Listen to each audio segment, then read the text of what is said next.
SCP-1706 or the Eater of Dreams DVD. So let's start, and I hope you enjoy this reading. Item number SCP-1706. Object Class Euclid. Special Containment Procedures. SCP-1706 is to be kept at Site-441 in a storage chamber unless being tested.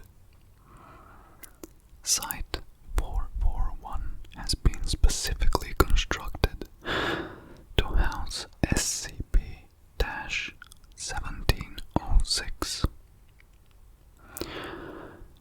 On-site staff are to number no fewer than 6 at a time.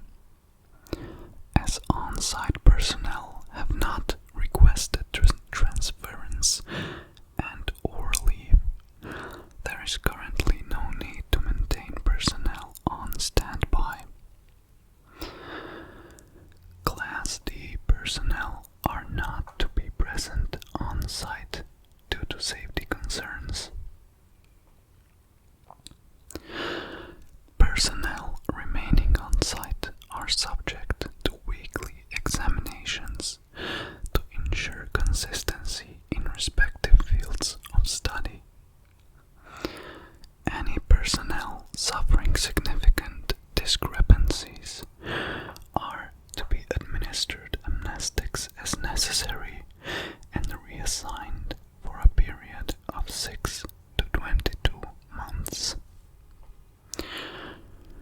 Additionally, Site-441 cafeteria is to be stocked with nutritional vitamins and supplements and pre-cooked meals to maintain health and regular eating habits for all personnel. Description: SCP-1706 is a DVD of an unaired pilot episode of a science fiction show entitled Eater of Dreams, filmed at an unknown date between 1987 and 1991 and transferred onto DVD from another medium. The episode follows a group of 7 people living in a single apartment complex in New York City in the midst of an unspecified citywide crisis. The individuals interact with a variety of civilian and government officials and military personnel, asking questions regarding a group of individuals called Eaters,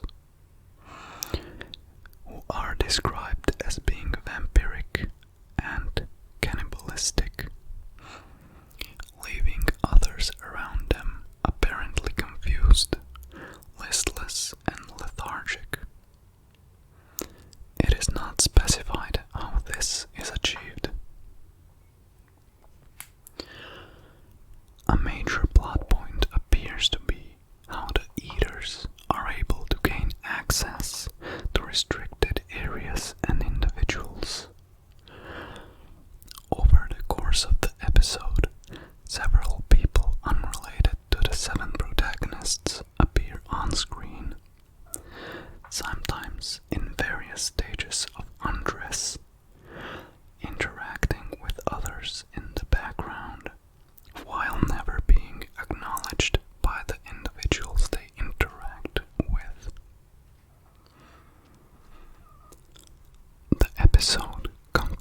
a series of mental effects on all sapient beings within a minimum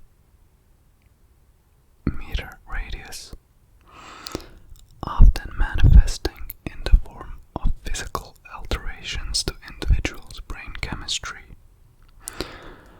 In an absence of individuals within its vicinity, SCP-1706's area of effect expands.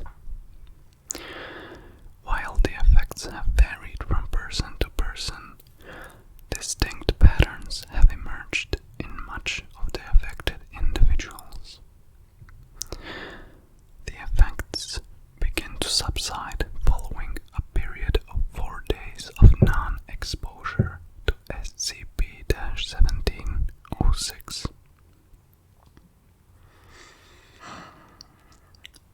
62% of those exposed experience alterations in memory and knowledge of their surroundings, including misunderstanding of previously well-understood slang, incorrect recollection of recent historical events, and selective loss of memory, experiences, and learned skills. In rare cases, these can be partly or completely replaced by previously unknown skills and experiences, along with the corresponding memory of the individual having learned, studied, or acquired said skills and/or experiences. 11% of those exposed experience sudden mood disorders, often characterized by inappropriate emotions. 9% of those exposed exhibit symptoms of catatonic schizophrenia, marked largely by a sharp decline in physical activity during off hours. 8% of those exposed report no unusual effects. Despite this, affected individuals have been reported by others as having been substantially changed or altered by SCP-1706. Similar reports of unease and wrongness with individuals have been reported by off-site personnel. This effect subsides following non-exposure. Transcript of monologue derived by character Rick. Note: as the character Rick speaks, the camera briefly pans to a group of between 30 and 40 people standing motionless along a sidewalk. The eaters are seen avoiding the camera as it pans across them. I think, funny how you think, I think it's pretty obvious who the real dreamers are here. It's pleasure indeed. Yeah, when you can do it, when you want to do something, you do it. You could do things, but will you do them? What's the motivation? Do you want it? Do you need it? Animals need. If animals have free food, no goals, not a care in the world, they'd probably stand around all day twitching. You don't get a party for doing just enough. Needs nothing. Wants nothing. I don't like that. Achievements are like drugs. What kind of example is that? What you want and what you desire can't always be the same thing. That doesn't stop them though. Dreams are like drugs.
smell? Does it feel squishy? Is it or isn't it? Dreams. It's not the same without them, but we can get through this together, me and all of you. Tune in for next week. Incident-30-A. On November 14th, 2014, Site 441 failed to respond to routine security check with the site. At 03:26, Site Security remotely accessed Site 441's surveillance system. Video showed on-site personnel largely immobile or otherwise unresponsive to their surroundings.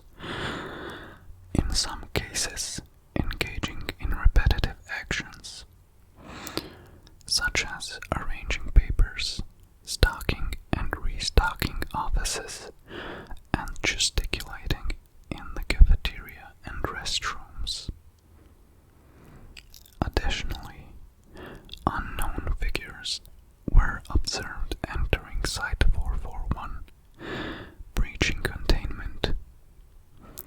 The individuals numbered between 4 and 7, both male and female, and appeared to follow set paths through the building, culminating in SCP-1706's containment area before exiting. Follow-up interviews indicate personnel were unaware of such occurrences. Security reported no unusual activity during the incident, although they could not account for the failure to respond to the routine check, nor the presence of non-essential personnel awake during off hours. Review of prior security footage indicate this event has repeated itself on a nightly basis, despite routine security checks. On-site security have addressed the issue, and following review and updated security check-ins from site, no further containment breaches have occurred as of redacted date. Information regarding the actions taken is restricted to personnel assigned to SCP-1706. Personnel have not requested medical attention and/or time off due to sleep deprivation. Addendum. Remote access of Site 441 surveillance systems confirm the absence of unauthorized individuals, but have seen no change in the behavior of on-site personnel. Personnel have been interviewed on the continuing recurrence and can fully account for the events, indicating no loss of consciousness or awareness during these events. Medical evaluations have shown no signs of